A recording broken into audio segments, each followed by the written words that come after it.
आमची लढाई सध्या हाके यांनी अधिकाराची आहे. ओबीसीच्या सन्मानाची लढाई लढत आहे. हे सरकार आमच्या हक्क अधिकाराचे संरक्षण करण्यास कमी पडले तर आम्ही निवडणुकीच्या रिंगणात उतरू. राज्यसत्ता अंतिम आहे.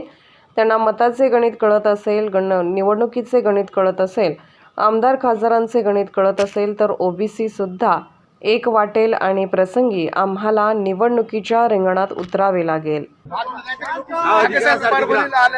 प्रचंड उत्साह दिसला या बैठकीमध्ये, काय सांगाल, काय भावना आहे? हा फक्त परभणी मधला उत्साह नाही तर हा काल आम्ही जालन्यापासून सुरुवात केल्यापासून सिंदखेड राजामध्ये सुद्धा असाच उत्साह होता, पोहरादेवीमध्ये सुद्धा असाच उत्साह होता.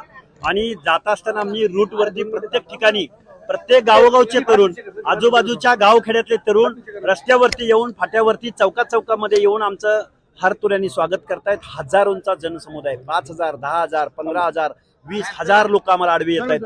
आम्ही आमच्या नियोजित कार्यक्रमाच्या 4 तास लेट चाललेलो आहोत. यावरून तुमच्या लक्षात कल्पना आली असेल की ओबीसी भटक्या विमुक्तांच्या मनामध्ये जो आक्रोश आहे, ज्या वेदना आहेत, जी भावना आहे, या मायबाप सरकारच्या कानापर्यंत गेला पाहिजे. या सरकारनं कुठेतरी यावरती भूमिका घेतली पाहिजे असं वातावरण आहे. अधिवेशन सुरू आहे, काय वाटतं, सरकार पॉझिटिव्ह आहे का? सगळे सोयऱ्यासंदर्भात काय भूमिका असणार आहे तुमची याच्या पुढे, इथून पुढे? सगळ्या सोयऱ्यांच्या अध्यादेशासंदर्भात या महाराष्ट्रामधला ओबीसी त्यांना विरोध करेल. सगळ्या सोयऱ्याचा अध्यादेश हा ओबीसी सहन करणार नाही. आणि अलीकडच्या कालावधीमध्ये कुणब्यांच्या ज्या 54 लाख नोंदी झालेल्या आहेत, या नोंदींच्या विरोधामध्ये या महाराष्ट्रामध्ये इथून पुढच्या कालावधीमध्ये भव्य दिव्य असं मोठं आंदोलन लोकशाही मार्गाने उभं केलं जाईल. प्रत्येक सभेमध्ये तुम्ही सरकार विरोधात कठोर भूमिका घेतायत, काय वाटतं? सरकारवर भरपूर टीका होत आहे तुमच्या माध्यमातून. सरकारवर आमचा भरोसा नाही.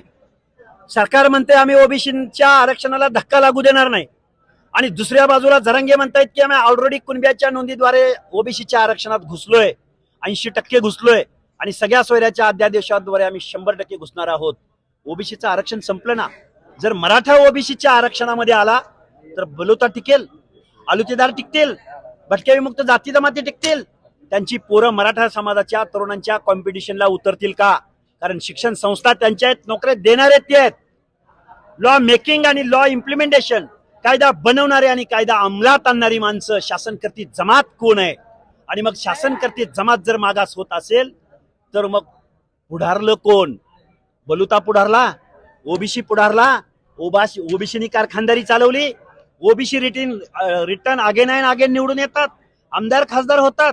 ओबीसीनी महाराष्ट्र हातात घेतलाय, ओबीसीनी महाराष्ट्र वेठीस धरलाय, ओबीसीनी जाळपोळ केली, आंदोलनं केली. काय केलं नक्की ओबीसीनी? या प्रश्नाचं उत्तर आताच्या मुख्यमंत्र्यांनी द्यावं. अन्यथा तुम्ही जी शपथ घेतली 12 करोड जनतेचं दायित्वाची, तुम्ही ही शपथ विसरलाय. तुम्ही घटनेचा द्रोह करताय, तुम्ही कायदा भंग करताय, अशी आमच्या ओबीसीच्या तरुणांची भावना आहे. पॉलिटिकल अजेंडा आहे असं आपण त्यांना आरक्षण काही पाहिजे नाही, फक्त तो पॉलिटिकल अजेंडा आहे असं हे वेळोवेळी त्यांच्या कृत्यावरून दिसून आले. त्यांची प्रत्येक आंदोलनाला मागणी वेगळी असती. लोकसभेला त्यांनी बैठका लावून माणसं पडली, आणि एक वक्तव्य त्यांचं या महाराष्ट्रानं ऐकलं, ओबीसीचा माणूस असा त्याला पराभूत करा की पुढच्या 5 पिढ्या निवडून नाही आल्या पाहिजेत. हे कोण म्हणाले? त्यामुळे ह्या माणसाचा अजेंडाच पॉलिटिकल आहे. हा माणूस पॉलिटिकल अजेंड्यावरच चालतोय. या माणसाला आरक्षणामधला काही सुद्धा 1% सुद्धा ज्ञान नाही. हा कोण सोशल रिफॉर्मर नाही, हा कोण विचारवंत नाही, हा कोण तज्ञ नाही. आणि घटनेचा वेळोवेळी घटनेची पायमल्ली करणारा हा माणूस, ओबीसीचे हक्क अधिकार डावलणारा माणूस, आम्हाला नाही तर कुणालाच नाही म्हणणारा माणूस, कसं देत नाही बघू म्हणणारा माणूस, म्हणजे घटनेला चॅलेंज करणारा माणूस एका आंदोलनाचं नेतृत्व करतोय आणि त्याला शासन एंटरटेन करतंय. हा आमच्या ओबीसीच्या मनामधला राग आणि रोष आहे. सापडलेले आहे ते मनोज जरांगे पाटील यांच्या आंदोलनामुळे सापडलेले आहे का पूर्वीचेच आहे? अलीकडच्या कालावधीत मंडल आयोग इम्प्लिमेंट होऊन 27-28 वर्ष झाली. आत्ता जागा झाला आमचा मराठा बांधव. काय करत होता गेली 27 वर्ष?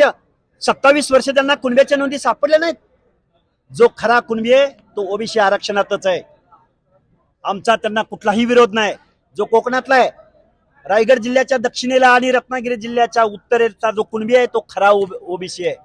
जो आमचा वऱ्हाडी कुणबी आहे, जो आमचा तिरळे कुणबी आहे, हे कुणबी जे ओरिजिनल, ज्याला कुणबावा करावा लागला, ज्याला दुय्यम वागणूक मिळाली, ज्याला गावगाड्यामध्ये दुय्यम स्थान मिळालं, तो कुणबी आमचाच आहे, तो ओबीसी मधलाच आहे. पण हे कुठले कुणबी, एवढे उशिरा जागे झालेले कुणबी कसे काय पुढे आले, या प्रश्नाची उत्तर आम्हाला या सरकारकडून पाहिजे. सरकार दबावाखाली आहे. जातीवादी आहेत असं सरकार 100% दबावामध्ये आहे. त्यांच्या भाषणामध्ये आलं. हे बघा, मुख्यमंत्री हे मराठा समाजाच्या म्हणजे स्वजातीय आंदोलनाला रेड कार्पेट घालतात आणि ओबीसी बहुजनांच्या आंदोलनाकडे फिरकत सुद्धा नाहीत. काय म्हटलं पाहिजे आम्ही त्यांना? मग आम्ही त्यांची रयत नाही आहोत का? आम्ही त्यांना मतदान केलं नाही का? 50-60% लोकांचा तुम्ही मताचा अधिकार काढून घेतला काय? आम्हाला तुम्ही एवढं गृहीत धरता, आम्हाला वेड्यात करता. आम्ही कसं म्हणावं तुम्ही आमचे आहात? नाही, विश्वास अजिबात नाही. उपमुख्यमंत्री देवेंद्र फडणवीस तर म्हणतात की ओबीसी आमचा डीएनए आहे.